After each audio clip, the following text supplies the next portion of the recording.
నమస్తే, welcome to I dream. నేను మీ Madhuri. Car reverse చేయాలని ప్రయత్నించడమే అతడి ప్రాణాలు తీసింది. అదే కారులో వెళ్లాల్సిన మరికొందరు కారు రివర్స్ చేశాక ఎక్కుతామని చెప్పి ప్రాణాలతో బయటపడ్డారు. తమ కళ్ళ ముందే తమ యజమాని నీటి వాగులో పడి ప్రాణాలు కోల్పోతున్నా ఏమీ చేయలేని నిస్సహాయ స్థితిలో చూస్తూ ఉండిపోయారు. ఈ ఘటన నిజామాబాద్ జిల్లాలో జరిగింది.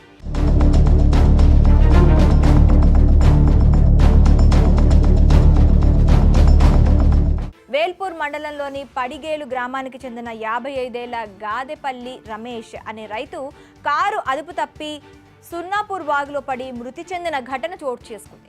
స్థానికులు తెలిపిన వివరాల ప్రకారం మండలంలోని పడిగేల పోచంపల్లి గ్రామాల మధ్య ఉన్న సుర్నపూర్ వాగుపై చెక్ డ్యాం నిర్మించారు. అందులో భారీగా నీరు నిలిచింది. ఇక్కడి వరద కాలువ నీటిని స్థానిక రైతులు మోటార్లతో తమ పొలాలకు ఎత్తిపోసుకుంటూ ఉంటారు. ఈ క్రమంలో రమేష్ తన కారులో పనివాళ్లను ఎక్కించుకొని మోటార్ ఫిట్ చేయడానికి వాగు వద్దకు వెళ్ళాడు. మోటార్ ఫిట్టింగ్ పూర్తయ్యాక ఇంటికి వెళ్దామని కార్ స్టార్ట్ చేశాడు. కార్ రివర్స్ చేసే క్రమంలో అదుపు తప్పి వాగులో పడింది. కార్ డోర్ తీసి బయటకు రాలేక నీళ్లలో మునిగి రమేష్ చనిపోయాడు.